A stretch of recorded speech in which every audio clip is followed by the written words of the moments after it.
이제 우리 함께 마음을 모아 사도신경으로 신앙 고백 드리겠습니다. 나는 전능하신 아버지 하나님 천지의 창조주를 믿습니다. 나는 그의 유일하신 아들 우리 주 예수 그리스도를 믿습니다. 그는 성령으로 잉태되어 동정녀 마리아에게서 나시고 본디오 빌라도에게 고난을 받아 십자가에 못 박혀 죽으시고 장사된 지 사흘 만에 죽은 자 가운데서 다시 살아나셨으며 하늘에 오르시어 전능하신 아버지 하나님 우편에 앉아 계시다가 거기로부터 살아있는 자와 죽은 자를 심판하러 오십니다. 나는 성령을 믿으며 거룩한 공교회와 성도의 교제와 죄를 용서받는 것과 몸의 부활과 영생을 믿습니다. 아멘. 찬송 208장 함께 부르시겠습니다.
오늘 우리에게 주시는 하나님의 말씀은 고린도후서 13장 5절 말씀입니다.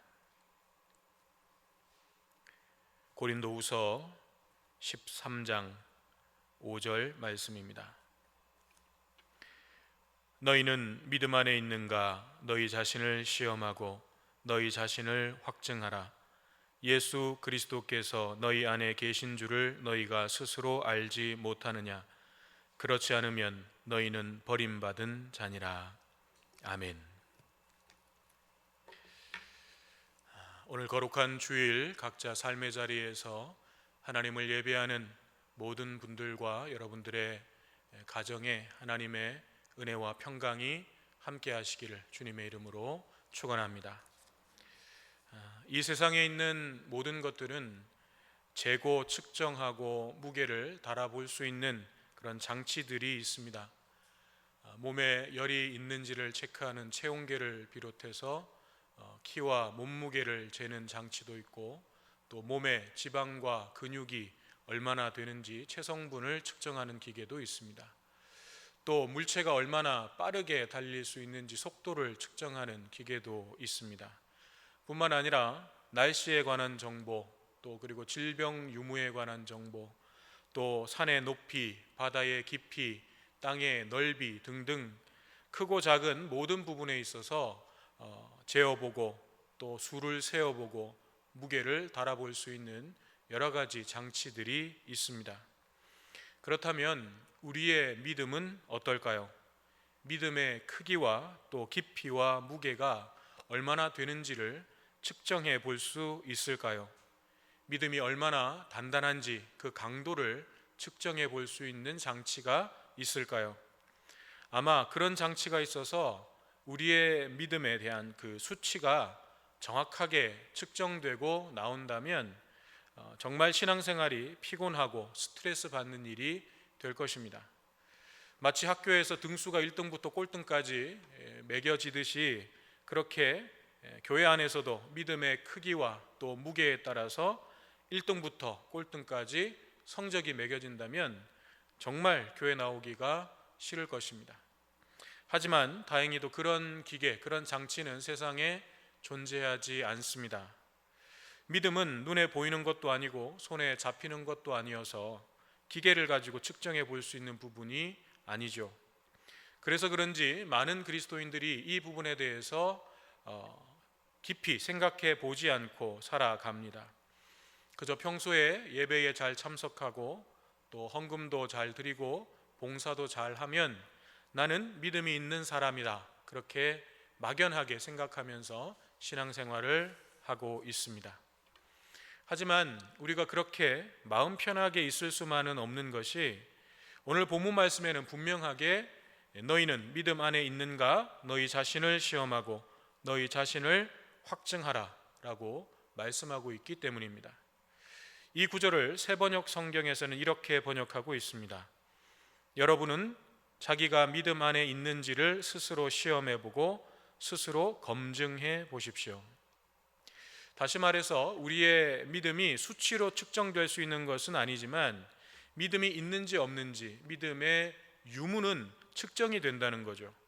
진짜 믿음인지 아니면 척하는 믿음인지는 검증될 수가 있다는 것입니다. 그러므로 우리 자신이 진정한 믿음 안에 있는가에 대해서 우리는 진지하게 묻고 자신의 믿음을 검증해 볼 수 있어야 된다는 것입니다. 그렇다면 우리의 질문은 이것입니다. 그것을 어떻게 검증할 수 있겠는가 하는 거죠.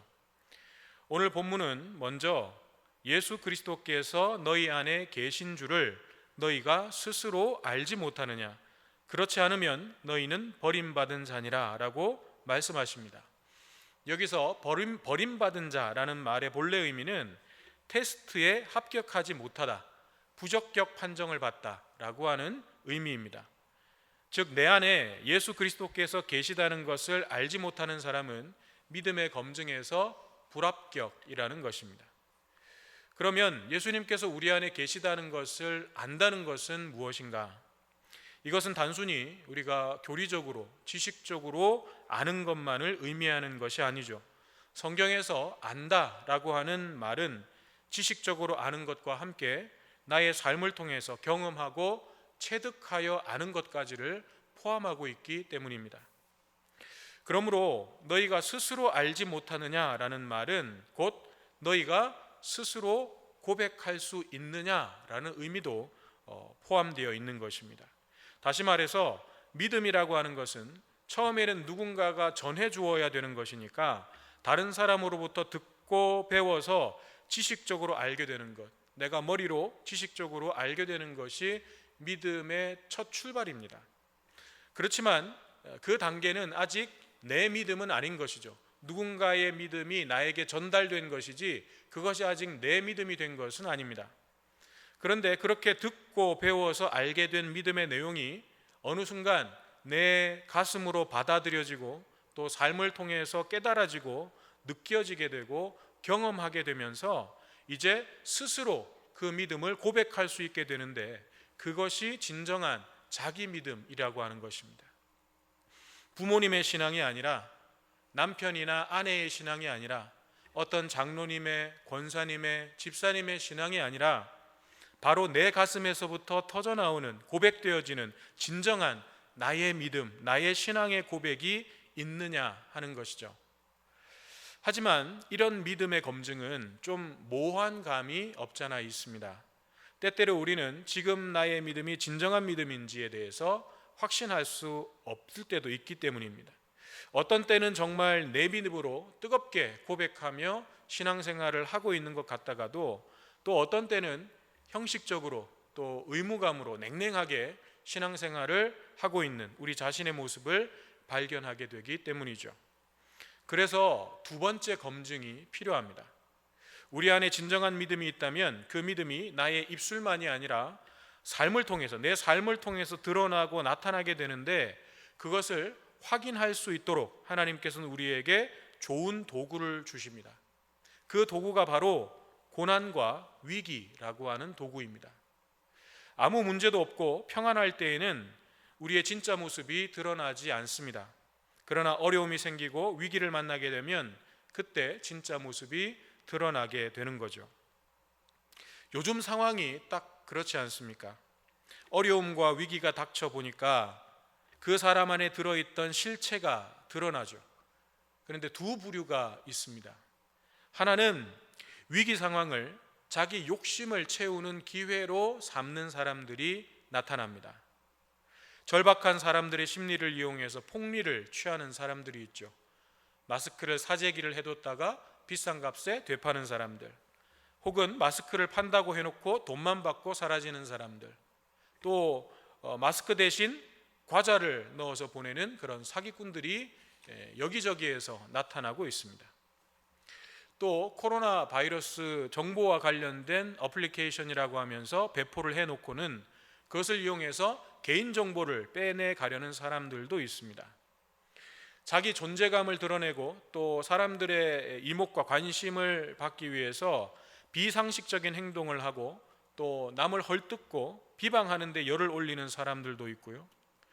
국민을 위하고 나라를 위한다라고 말은 하면서도 정작 자기들의 정치적인 이익을 위해서 위기와 불안과 갈등을 조장하는 그런 정치인들과 언론들도 있습니다.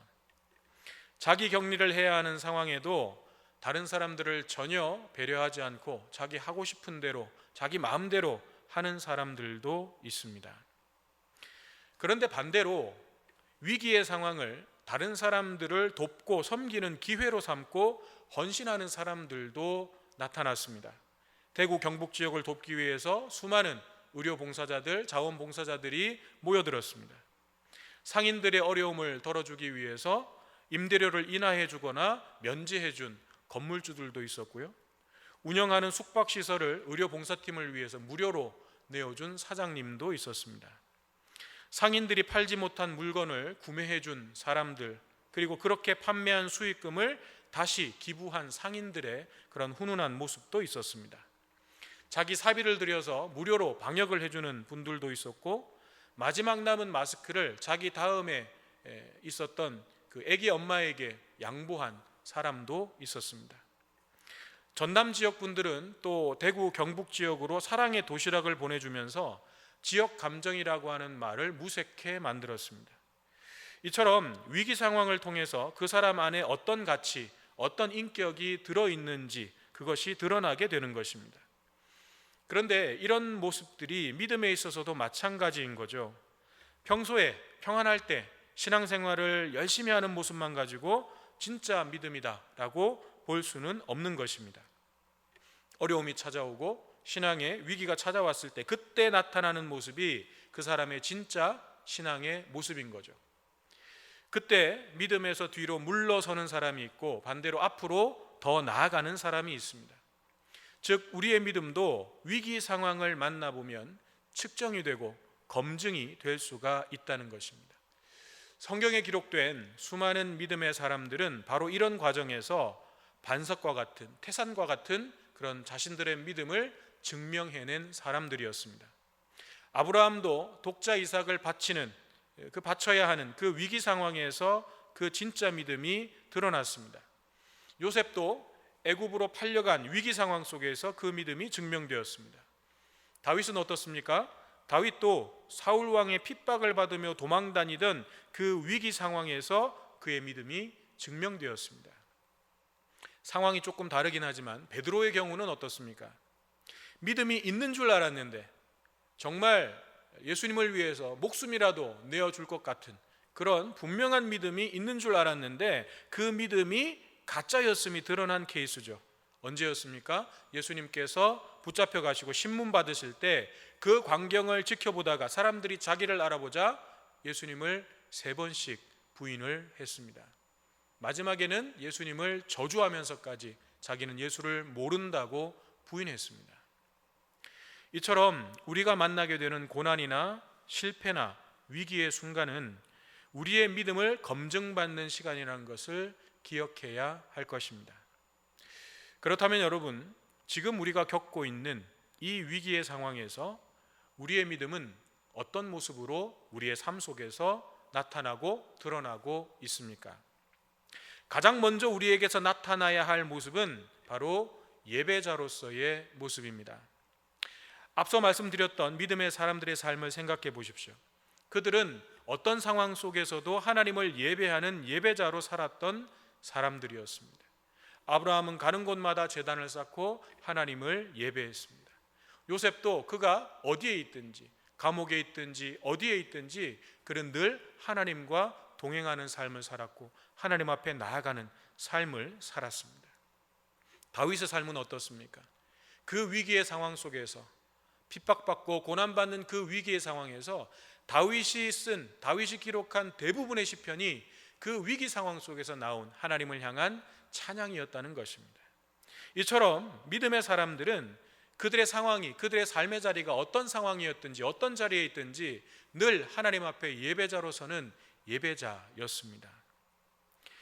그렇다면 지난 주일에 여러분은 예배자로서 여러분의 예배의 자리를 어떻게 지키셨습니까?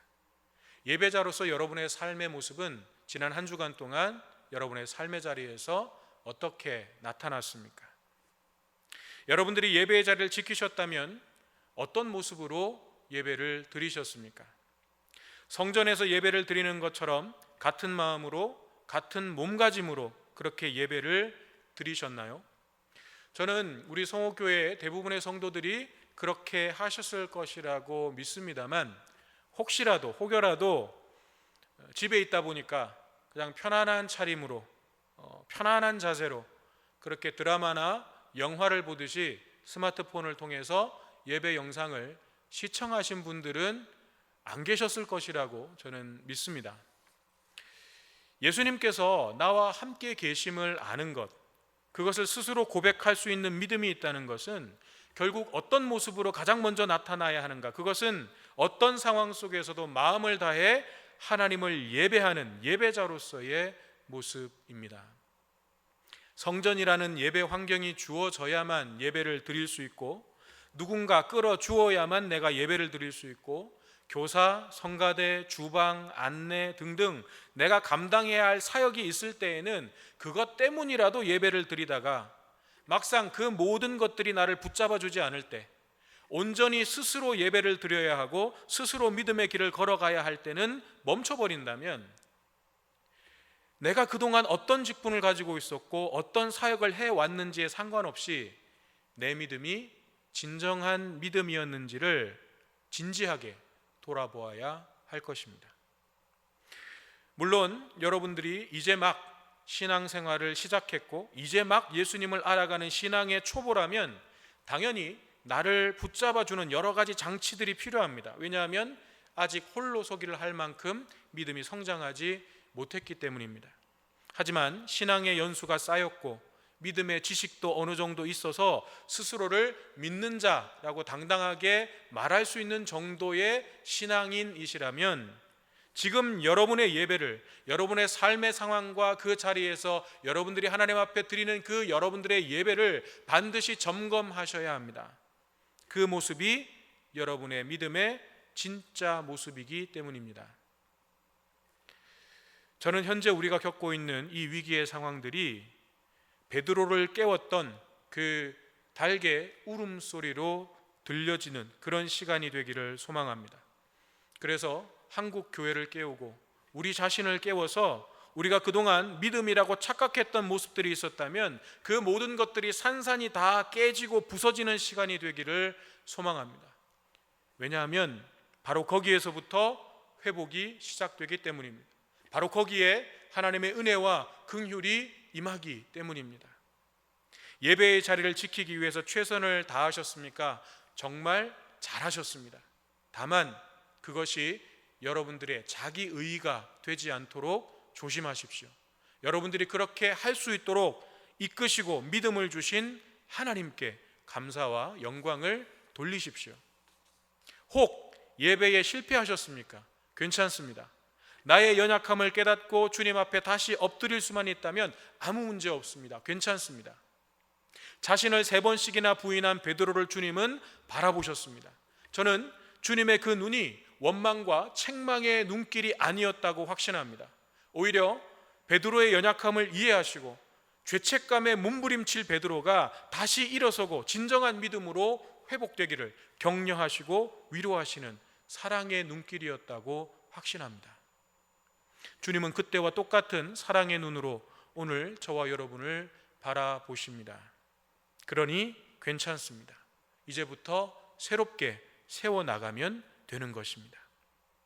오늘 본문에서 너희 자신을 확증하라 라고 할 때 이 확증이라고 하는 말도 우리가 어떤 좋은 결과를 만들어냄으로써 그 결과가 우리의 믿음을 증명해 준다는 의미가 아닙니다. 이 말의 원어적인 의미는 불순물을 제거함으로써 순금을 얻는 재련의 과정에서 사용되는 말이었습니다. 다시 말해서 우리가 정말 온전한 믿음, 정금 같은 믿음, 그런 믿음의 결과로 서야만 우리의 믿음이 증명되는 것이 아니라 우리가 하나님을 예배하고 예수님을 따라 믿음의 길을 걸어감에 있어서 방해가 되고 장애물이 되는 것들을 하나하나 제거해 나가는 모습, 그 과정 자체가 이미 우리에게 믿음이 있음을 증명해 주는 의미라는 것입니다. 사랑하는 여러분, 우리가 종일토록 보고 듣는 이 위기에 관한 소식들이 그저 한숨과 탄식이 나오는 세상의 소리로만 우리에게 들리지 말고 한국 교회와 우리 자신을 깨우시기 위해 들려주시는 베드로의 닭 울음소리로 들려지기를 바랍니다. 그래서 우리의 믿음의 진짜 모습을 보게 되고 혹 무너지고 깨어져 있던 것을 보게 된다면 다시금 주님과 함께 하나하나 새롭게 세워감으로써 우리 자신이 정말 믿음 안에 있음을 스스로 검증하고 확증해내는 저와 여러분 되시기를 바랍니다. 이 한 주간도 그 믿음의 씨름 속에, 그 믿음의 싸움 속에 주님의 은혜와 위로와 평강이 여러분의 삶과 가정에 늘 충만하시기를 주님의 이름으로 축원합니다. 우리 함께 찬송가 338장 부르시겠습니다. 찬송 부르시면서 준비한 예물 하나님 앞에 올려드립니다.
이 시간 우리 마음을 아파요 함께 기도하기를 원합니다.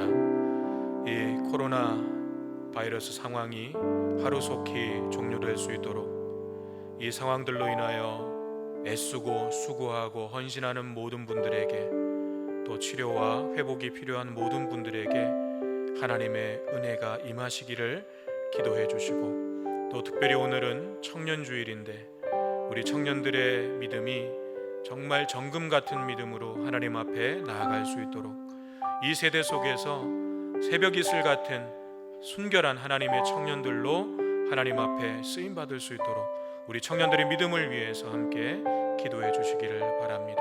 우리 마음을 합하여 함께 잠시 기도하겠습니다. 좋으신 하나님, 오늘 거룩한 주일 하나님 앞에 나아갑니다. 우리 각자가 서 있는 삶의 자리에서 하나님을 예배할 때에 그 자리마다 주의 은혜로 채워주시고 함께하여 주시옵소서. 하나님, 우리가 정말 이 어려운 상황 속에서 위기를 극복하기 위하여 온 국민들이 마음을 모으고 애쓰고 수고하고 있습니다. 하나님, 이 상황이 하루빨리 종식될 수 있도록 수고하는 모든 분들에게 은혜를 더하여 주시고, 또 치료되고 회복되어야 할 모든 분들에게 치료의 은혜를 허락하여 주셔서 하나님, 이 대한민국이 하루속히 안정될 수 있도록 주님 인도하여 주시옵소서. 이 상황들을 통하여 우리 자신의 믿음을 돌아보게 하시고, 정말 이 상황 속에서 우리에게 들려주시는 하나님의 음성을 들을 수 있도록 주님 함께하여 주시옵소서. 하나님, 이 세대를 향하여 하나님께서 이루어 가시는 하나님의 역사를 봅니다. 세상이 아무리 어지러워지고 어두워져도 그 속에서 여전히 하나님의 선하신 뜻이 이루어져 가고 있고 하나님의 경륜과 하나님의 섭리가 이루어지고 있음을 믿음으로 고백합니다. 우리가 그것을 바라보며 믿음으로 나아갈 수 있도록 도와주시고, 정말 이 위기의 상황들을 우리의 믿음이 더욱 성장하고 성숙하는 그런 기회로 삼을 수 있도록 주님 도와주시옵소서. 특별히 하나님, 청년주일을 맞이하여 하나님, 우리가 함께 예배드릴 수는 없지만 그러나 각자의 자리에서 예배드리는 모든 청년들 위해 하나님 기름 부어주시고, 저들이 정말 하나님을 찬양하며 하나님을 예배하는 예배자로서 살아갈 수 있도록 주님 도와주시옵소서. 저들의 삶 가운데에 주님 동행하여 주셔서 새벽 이슬 같은 순결한 주의 청년들로 하나님 앞에 쓰임받도록 주님 함께하시고 축복하여 주시옵소서. 각 가정마다 드리는 모든 기도의 제목들마다 주님 응답하여 주시고, 우리의 기도가 결코 헛되지 않음을 우리가 눈으로 똑똑히 하여 주시옵소서. 하나님, 이 시간 우리의 모든 예배가 하나님을 기쁘시게 하는 예배가 될 수 있도록 성령님 인도하여 주시옵소서. 주님 함께하여 주시옵소서. 주님 역사하여 주시옵소서.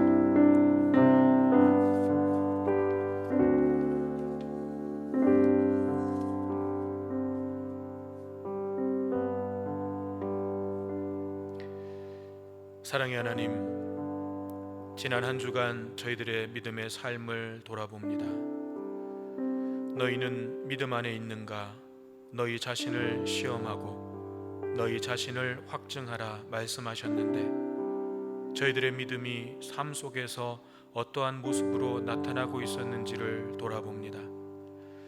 눈만 뜨면 하루 종일 들려오는 위기 상황의 소식을 들으며 탄식과 한숨만 가득했던 것은 아닌지, 어려움과 고난이 있을 때에 더욱 예배와 말씀과 기도 가운데서 하나님께로 더 가까이 나아갔어야 함에도 오히려 뒷걸음질 쳤던 것은 아닌지 돌아봅니다.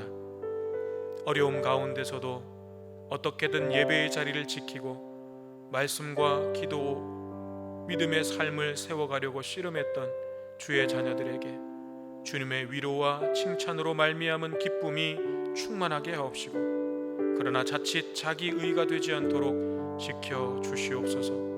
혹 뒷걸음질 쳤던 자녀들이 있다면 죄책감이나 낙심이 아닌 주님의 긍휼과 사랑으로 채워주심으로 말미암아 믿음을 점검하고 다시 새롭게 세워갈 수 있는 힘과 용기를 더하여 주시옵소서. 특별히 오늘은 청년주일입니다. 각자의 자리에서 하나님을 예배하는 청년들에게 하늘의 문을 여시고 신령한 은혜와 복으로 저들의 삶을 충만하게 하여 주시옵소서. 청년들이 믿음의 중심을 잡고 살아가기에 너무나 어려움이 많고 장애물이 많은 세상이 되었습니다. 하나님께서 저들의 마음과 생각을 지켜주셔서 믿음의 눈으로 잘 분별하게 하시고 새벽 이슬 같은 깨끗하고 정결한 믿음으로 하나님을 기쁘시게 해드리는 삶이 되게 하여 주시옵소서. 이 시간 각자의 자리에서 하나님께 올려드리는 예물을 기름 부어 성별하시고 주께서 쓰시겠다 하시는 곳에 합당하게 사용되도록 인도하여 주시옵소서. 예물을 드리는 마음과 손길에 소홀함이 없도록 붙잡아 주시고 내게 주신 모든 것이 은혜였음을 잊지 않는 믿음의 고백이 되게 하여 주시옵소서. 연로하신 어른들과 환우들을 더욱 크신 은총으로 지켜주시며 위기의 상황에서도 자신의 유익을 구하지 않고 다른 이들을 섬기고 사랑하고 살리는 일에 최선을 다하는 모든 이들을 만군의 주 여호와 하나님의 오른팔로 붙들어 주시옵소서. 이제는 우리의 구원자이시며 치료자이신 예수 그리스도의 은혜와 위기와 고난을 통해 우리의 믿음을 새롭게 하시는 하나님 아버지의 사랑하심과 우리 자신이 믿음 안에 있음을 확증할 수 있도록 도우시는 성령님의 역사하심이 이 한 주간도 믿음의 삶을 세워가기로 결단하는 모든 주의 자녀들과 최전선에서 바이러스와 싸우고 있는 모든 이들에게 함께 하옵시기를 간절히 축원하옵나이다. 아멘.